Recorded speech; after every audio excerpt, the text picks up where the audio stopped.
नमस्कार जय हिंद साथियों। आप सभी का वेलकम, अभिनंदन और स्वागत है। आज की क्लास में बात करने वाले हैं एमपी टेट वर्ग 3 चयन परीक्षा की बात करेंगे।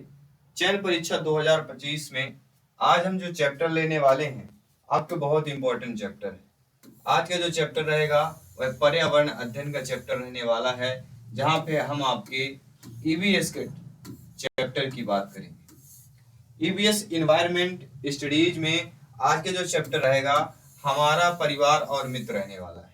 क्या दोस्तों, आज का जो चैप्टर रहेगा हमारा परिवार और मित्र रहने वाला है। ठीक है, तो सभी लोगों को ध्यानपूर्वक देखना और समझना है। इसमें क्लास हम पहली करेंगे। इसमें क्लास में हम कंसेप्ट वाले भी क्वेश्चन करेंगे और एमसीक्यूज वाले भी क्वेश्चन करेंगे, जो पेपर में पूछे गए प्रश्न है, जो आपके संभावित प्रश्न है।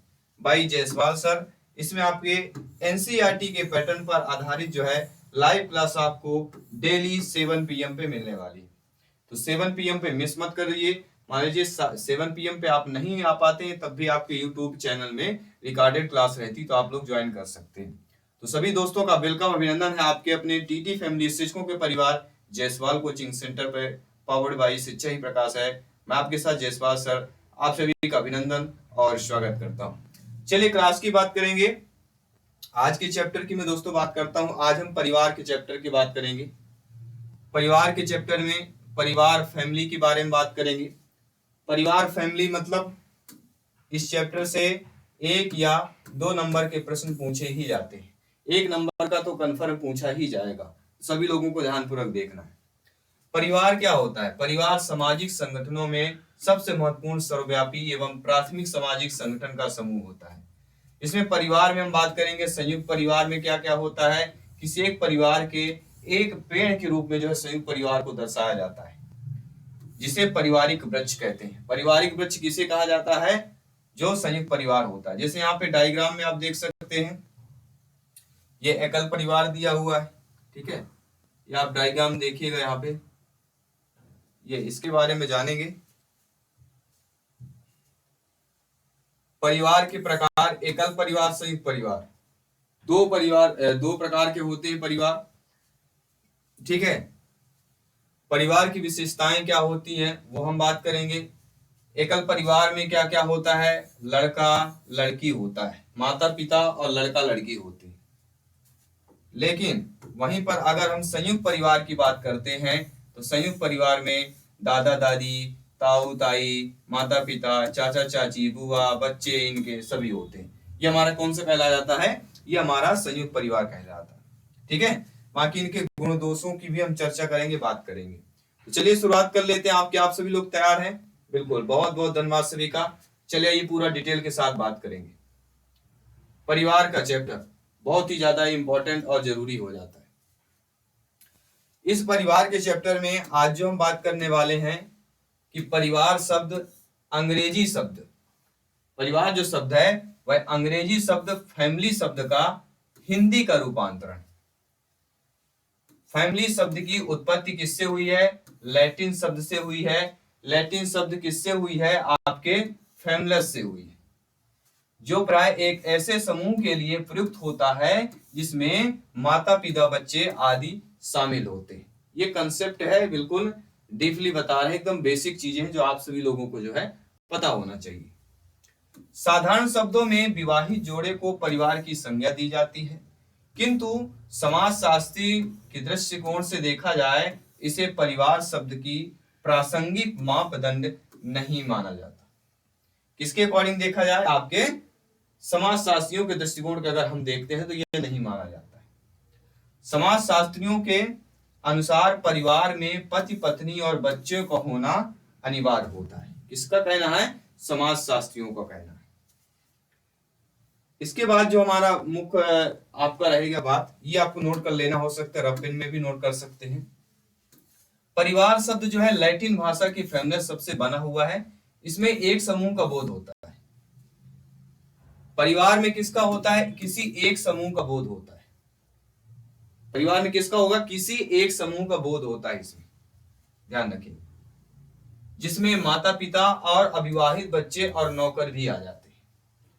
जिसमें अविवाहित बच्चे रहे माता पिता के साथ और तो वह हमारा कौन सा कहलाता, परिवार कहलाता, जिसे हम समूह के नाम से समूह नाम देते हैं। इस पर मैकाइवर और पेज के अनुसार कथन है, और अक्सर परिवार में कथन स्टेटमेंट वाले ज्यादातर पूछे जाते हैं।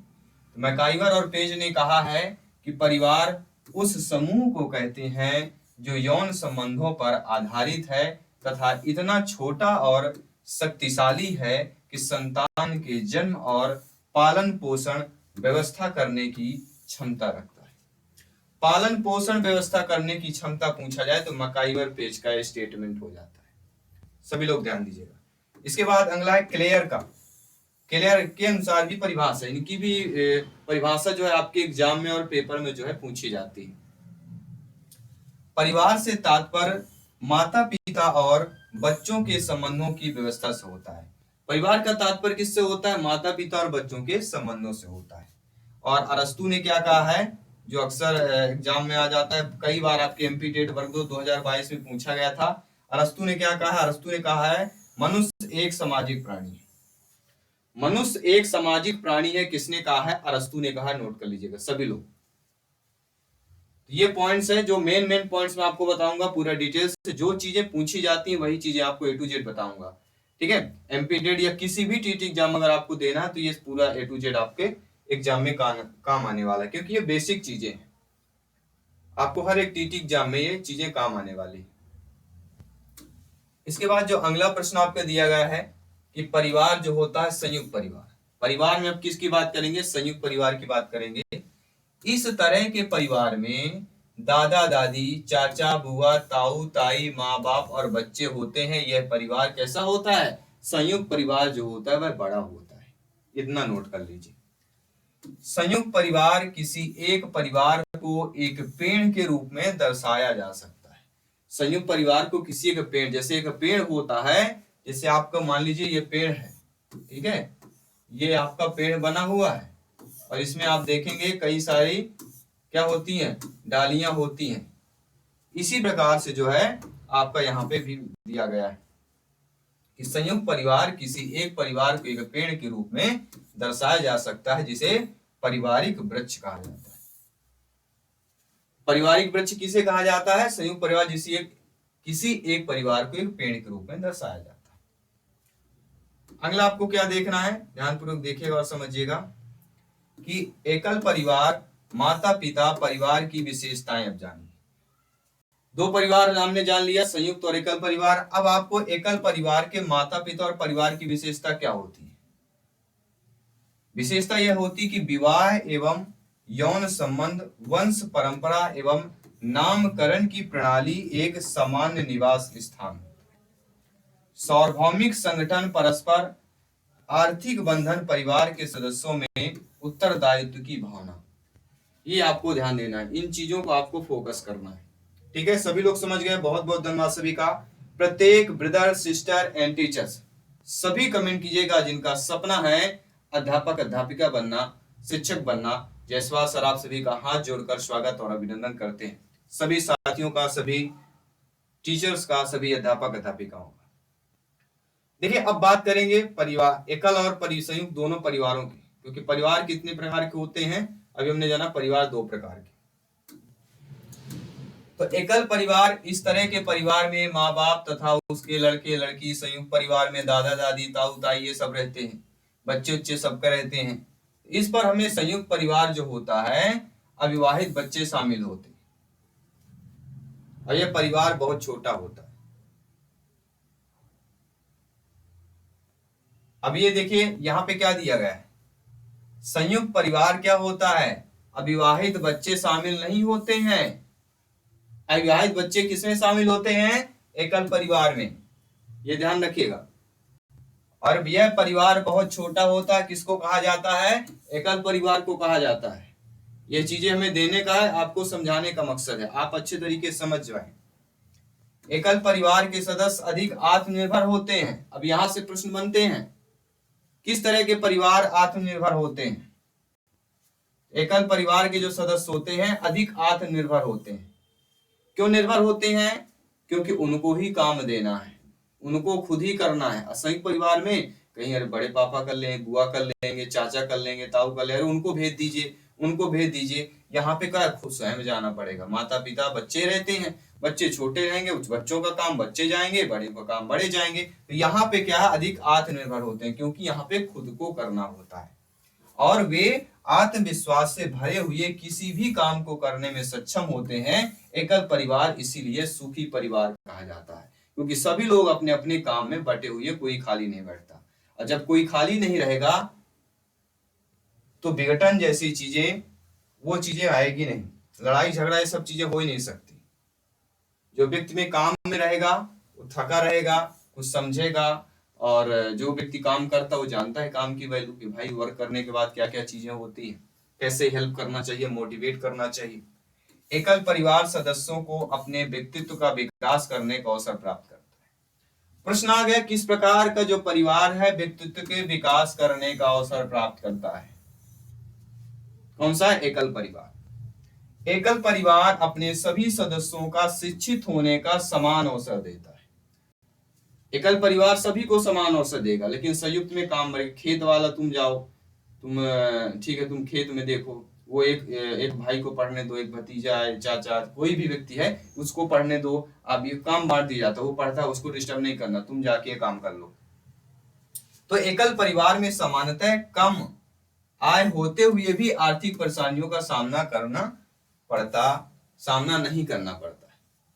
भाई जब एक व्यक्ति हो सकता है, दो व्यक्ति हैं, हस्बैंड वाइफ, और मान लीजिए हस्बैंड काम कर रहा है, वाइफ हाउस वाइफ है, या वाइफ जो है जॉब कर रही है, हस्बैंड घर में रहता है, हस्बैंड की जॉब नहीं है, तो यहाँ पे क्या आर्थिक कमी रहेगी, लेकिन परिवार में सभी लोग खुश एवं प्रसन्नचित्त रहते हैं। परिवार में क्या कहते हैं, इसीलिए आजकल जो एकल परिवार ज्यादातर होता जा रहा है। अब एकल परिवार के दोष क्या होते हैं? एकल परिवार में प्रायः बच्चे उचित देखभाल नहीं हो पाता है। एकल परिवार में स्वार्थ की प्रबल भावना पनपती है। क्या है? एकल परिवार में पहले क्या, दादा दादी बैठे हैं, बच्चे को दे देते हैं कि ये संभालिएगा, और अपने काम में चले जाते हैं। लेकिन एकल परिवार में उचित देखभाल बच्चों का नहीं हो पाता है, और एकल परिवार में स्वार्थ की प्रबल भावना पनपती है, अपना काम निकलना। ठीक है, स्वार्थ मतलब सभी लोग समझ गए होंगे। अब अगला आपका कह रहा है, एकल परिवार को बुरे समय तथा अन्य संकट में कोई आर्थिक व शारीरिक भावनात्मक सहारा नहीं मिलता। एकल परिवार में क्या होता है, आपके बुरे समय में, संकट में कोई भी आर्थिक और शारीरिक सहायता नहीं मिल पाती। अब संयुक्त परिवार देख लेते हैं। संयुक्त परिवार के पहले गुण देखेंगे, प्रॉफिट देखेंगे, इसके बाद हम आपको उसके दोष भी बताएंगे। तो पहले हम गुणों की बात करेंगे। संयुक्त परिवार में क्या गुण, क्या विशेषता होती है? संयुक्त परिवार के सदस्यों में नागरिक जो होते हैं वे गुणों का विकास होता है। नागरिकों में गुणों का विकास होता है, क्योंकि दादा दादी भी रहते हैं, उन्होंने कई सारी चीजें देखी हुई है, दुनिया देखी हुई होती है, तो उनका अनुभव के आधार पर बताते कि ये गलत होता है, ये सही होता है, या आप यहाँ तक सही कह सकते हैं, ये आगे गलत होता है। तो मोटिवेशन मिलता है। पहले मोबाइल नहीं चलता था, ठीक है, तो परिवार के माध्यम से बच्चों को मोटिवेशन मिलता है। संयुक्त परिवार में घरेलू एवं बाह्य कार्यों हेतु श्रम विभाजन की सुविधा भी हो जाती है। कोई भी अब बड़ा काम है, मान लीजिए 5 लोग हैं, तो उनको काम में 5 लोगों को बांट दिया गया, तो यह पूरा दिन का काम में क्या 1-1 घंटे में करेंगे, तो पूरा काम 1-1 घंटे में हो जाएगा। तो श्रम विभाजन में जो है हेल्प, मदद मिलती है। इसके बाद है कि परिवार के सदस्यों में त्याग, सहयोग जैसे मानवीय मूल्यों का भी विकास होता है। संयुक्त परिवार के सदस्यों को आर्थिक परेशानियों का सामना नहीं करना पड़ता है। क्यों नहीं करना पड़ता है? क्योंकि परिवार में बड़े बुजुर्ग होते हैं, उनके पास सब जिम्मेदारी होती है और उनको दे रही, क्योंकि संयुक्त परिवार में एक मुखिया होते हैं, वही काम देते हैं, वही जो भी खर्चा वगैरह पैसा वही रखते हैं।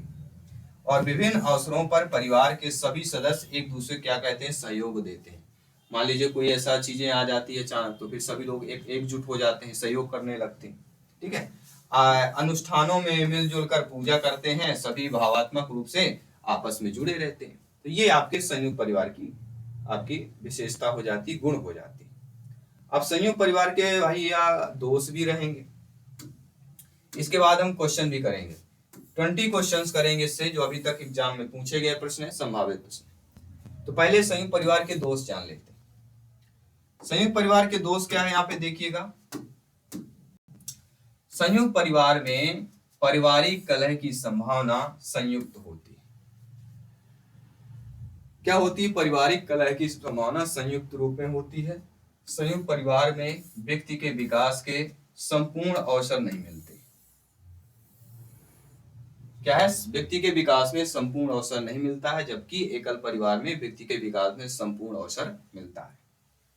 संयुक्त परिवार में स्त्रियों की दुर्दशा होती है और इन परिवार में कुछ महिलाओं को घर का सारा काम करना पड़ता है, जिससे उन्हें अपना व्यक्तित्व निखारने का अवसर नहीं मिल पाता है।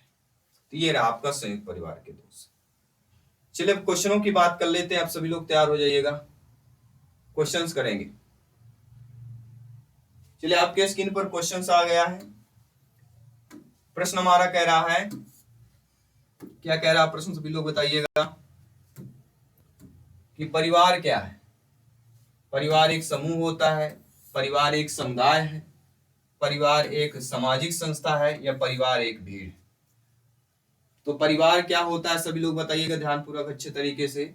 और टॉप 20 में से आप लोगों का क्या स्कोर होगा, क्योंकि यहां से एक नंबर का, इन 20 प्रश्नों में से एक नंबर का जरूर पूछा जाएगा। ठीक है, तो परिवार क्या होता है? परिवार एक हमारी सामाजिक संस्था कहलाती है।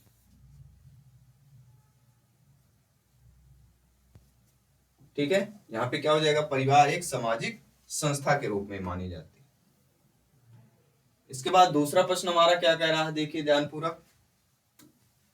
दूसरा प्रश्न है कि समाज शास्त्रियों के अनुसार परिवार में पति पत्नी और बच्चों को होना अनिवार्य होता है, माता पिता और पति पत्नी का होना अनिवार्य होता है, माता पिता और बच्चों का होना अनिवार्य होता है, या उपरोक्त नहीं होता। सभी लोग तो अभी हमने बताया, अभी आप लोगों को मैंने डिटेल के साथ बताया कि समाज शास्त्रियों के अनुसार परिवार में किस प्रकार का अनिवार्य होता है।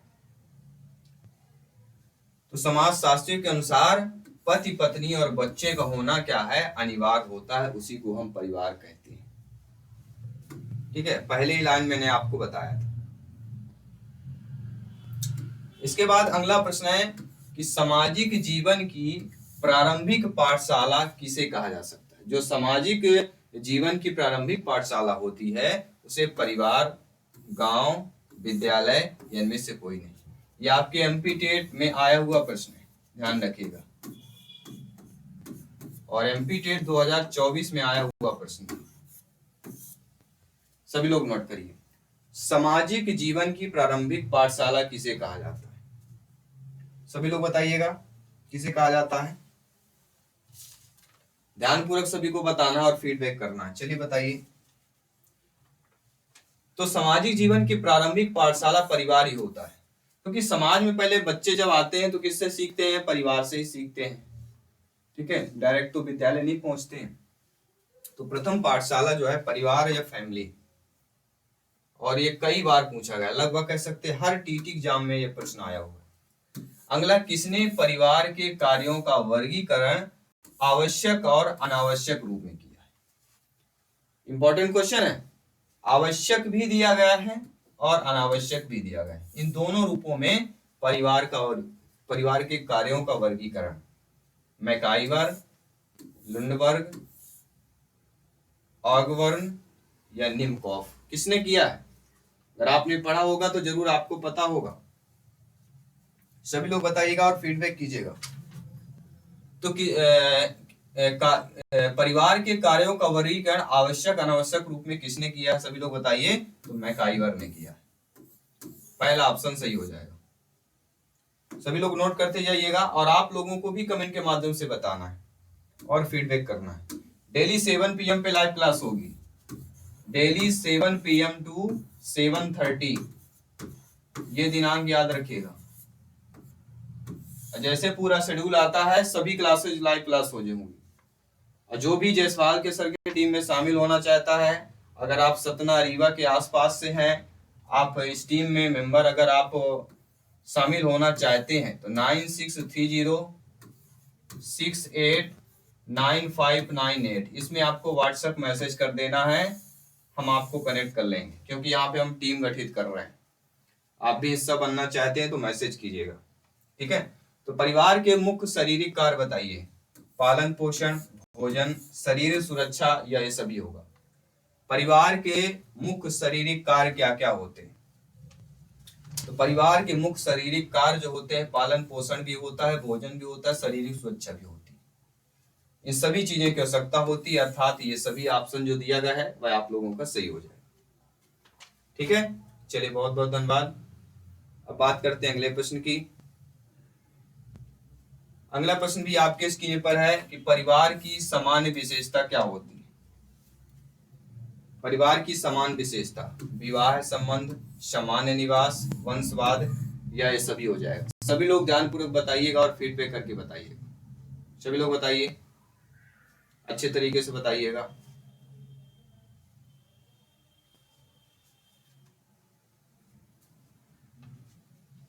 सभी लोग बताइएगा। ऑप्शन दिया गया आप लोगों की स्क्रीन पर। परिवार की सामान्य विशेषता बताना है सभी लोगों को। तो परिवार की जो सामान्य विशेषता होती है वो क्या होती है, सभी लोग बताइएगा।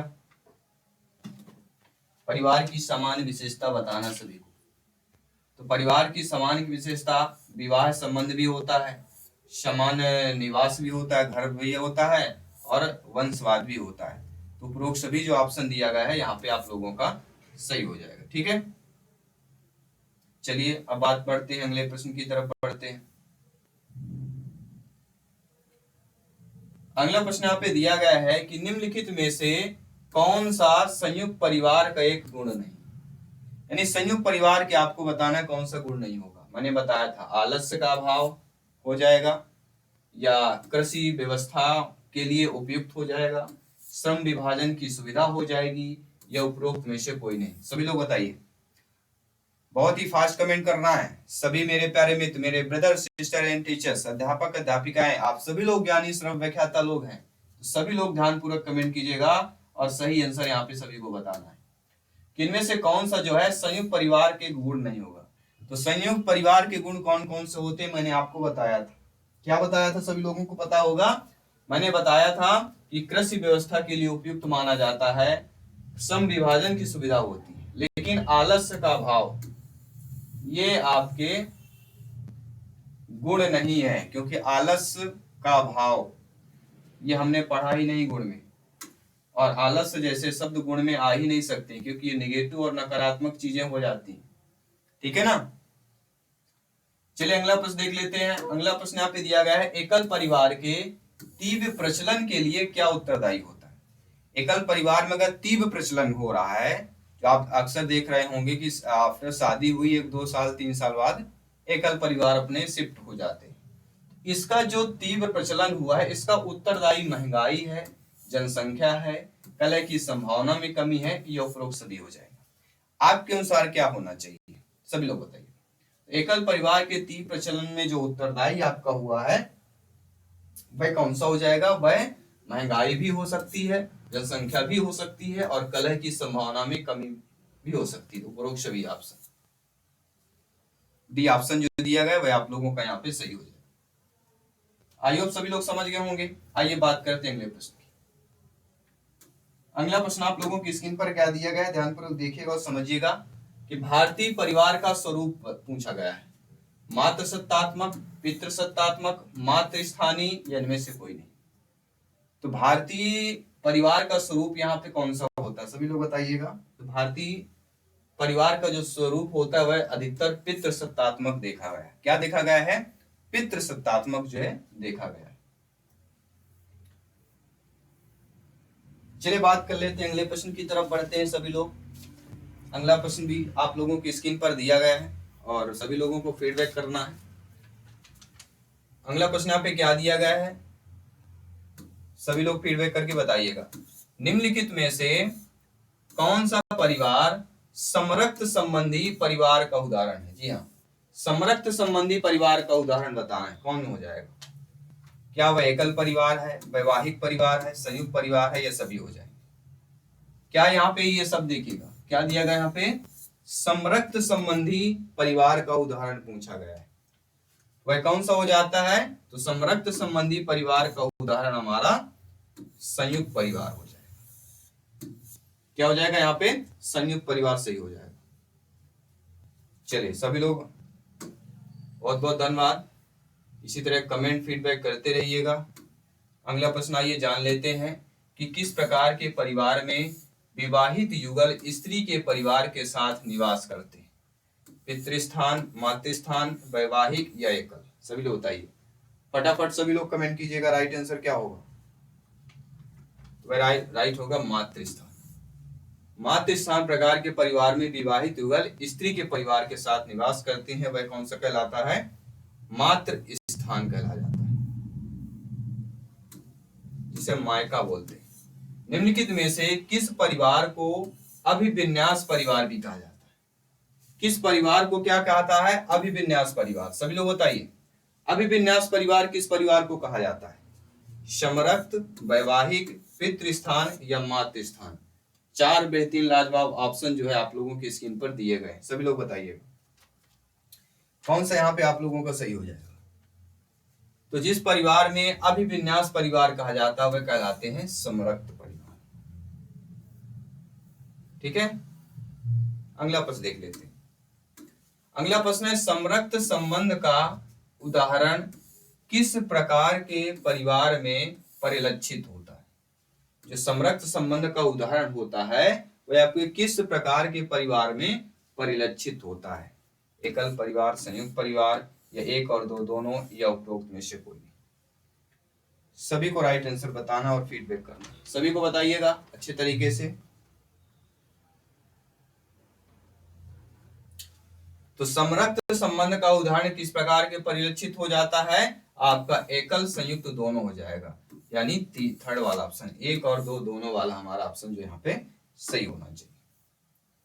सभी लोग समझ रहे हैं? बहुत बहुत धन्यवाद सभी का। इसी तरह फीडबैक करते रहिएगा। सभी मित्रों को जय हिंद, वंदे मातरम। साथियों, अगर शिक्षा में प्रकाश करना है तो पढ़ना पड़ेगा, सिलेक्शन पाना है तो पढ़ना पड़ेगा, अपने सपनों को बदलना है तो पढ़ना पड़ेगा, क्योंकि पढ़ाई से ही हम अपने सपने को बदल सकते हैं।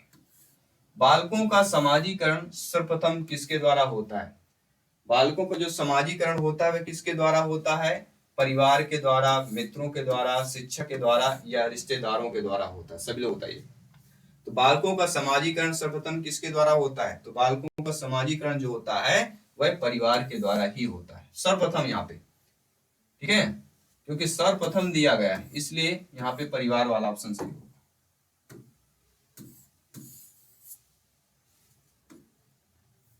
अगला प्रश्न देख लेते हैं, क्या आपके स्क्रीन पर दिया गया है। बहुत अच्छा प्रश्न है, संभावित प्रश्न है, 1 नंबर पक्का करने वाला प्रश्न कि निम्नलिखित में से कौन सी मित्रता जो है सर्वोत्तम होती है? कौन सी मित्रता सर्वोत्तम होगी? आनंद की मित्रता, उपयोगिता की, अच्छाई की या उपरोक्त सभी की? अब देखिए सर्वोत्तम, सर्वोत्तम, सभी से उत्तम को सर्वोत्तम बोला जाता है। सर्वोत्तम मतलब हमारा राइट आंसर होगा अच्छाई से मित्रता वाली को क्या करेंगे? सर्वोत्तम मित्रता मानी जाएगी। आनंद भर से कुछ नहीं होता है, अच्छाई के साथ जो मित्रता करे। अगला प्रश्न है कि अरस्तु द्वारा मित्रता के वर्गीकरण में क्या सम्मिलित है? अरस्तु के द्वारा जो है मित्रता के वर्गीकरण में जो सम्मिलित किया गया वह क्या है? उपयोगिता की, आनंद की, अच्छाई की या उपरोक्त सभी की? किसके द्वारा? अरस्तु के द्वारा जो मित्रता में वर्गीकरण किया गया है। अरस्तु के द्वारा क्या मित्रता में वर्गीकरण किया गया है? सभी लोग बताइएगा। तो उपयोगिता के द्वारा भी किया गया है, आनंद का, अच्छाई का, अर्थात उपरोक्त सभी के द्वारा किया गया है। किसी भी प्रश्न पर डाउट है बेफिक्र आप लोग कमेंट कर सकते हैं, फीडबैक कर सकते हैं। आपका प्रत्येक कमेंट, फीडबैक सर्वोपरि है, सर्वमान है। जयसवाल सर आपके प्रत्येक कमेंट का अभिनंदन और स्वागत करते हैं। साथियों आइए बात करते हैं, अगले प्रश्न की तरफ चलते हैं। अगला प्रश्न है रिश्ते का क्या आधार होता है? रिश्ते का आधार रक्त होता है, विवाह होता है, भावनाएं होती हैं या सभी होती? तो रिश्ते का आधार पूछा गया है, तो रिश्ते का आधार आपका रक्त से भी होता है, विवाह से भी होता है, भावना, इन तीनों से आपके रिश्तों का भाव होता है, इसलिए ये सभी फोर्थ ऑप्शन यहाँ पे हम लोगों का क्या हो जाएगा? सही हो जाएगा। क्या हो जाएगा, फोर्थ ऑप्शन यहाँ पे सही हो जाएगा। 2-3 प्रश्न और बचे हुए हैं, कंप्लीट करते हैं, इस क्लास को भी कंप्लीट करते हैं। समरक्त संबंध में संबंध का आधार क्या होता है? अब देखिए समरक्त, समरक्त मतलब सभी लोग समझ गए होंगे, रक्त का क्या है, समान होना। रक्त समान किसके होंगे, माता पिता सेम हो, ठीक है, तो रक्त समान कहलाएंगे।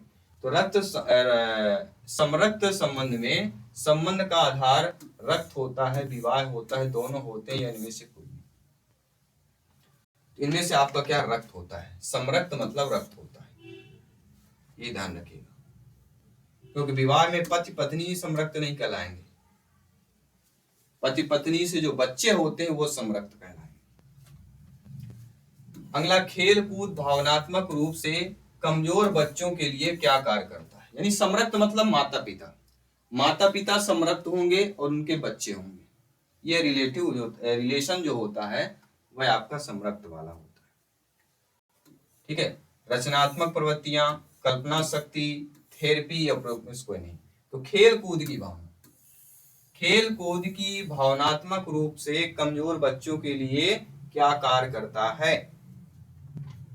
तो वह एक थेरेपी के रूप में, थेरेपी अर्थात जिसे मसाज के रूप में बोलते हैं, जब चोट लग जाती है उसको थेरेपी दिया जाता है, मसाज दिया जाता है, ठीक है। तो खेल कूद भावात्मक रूप से क्या करता है, जो कमजोर बच्चे होते हैं उनको थेरेपी दे देता है, क्योंकि समूह में खेलने की इच्छा जागृत होती है, समूह में खेलेंगे तो मोटिवेशन आता है, एक दूसरे से सीखने को मौका मिलता है, ठीक है, तो वो थेरेपी का काम करता है समूह में खेलना।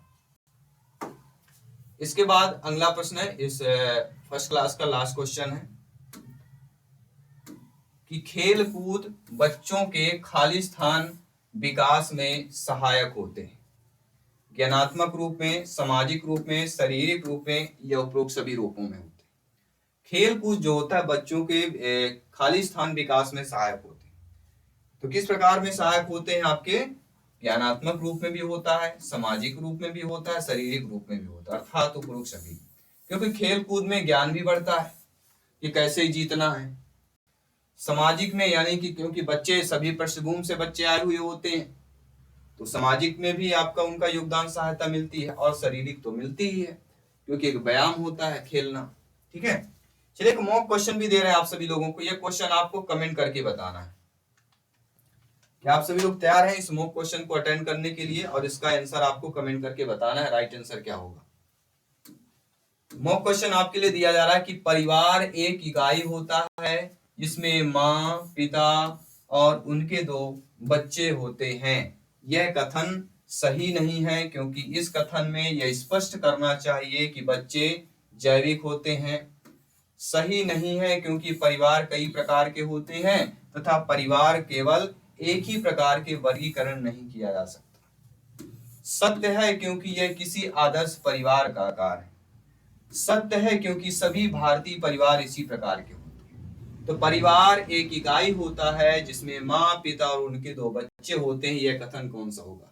4 बेहतरीन लाजवाब ऑप्शन आपकी स्क्रीन पर दिया गया, आप सभी लोगों को बताना है और फीडबैक करके बताना है। तो धन्यवाद सभी मित्रों का, सभी शिक्षक बंधुओं का।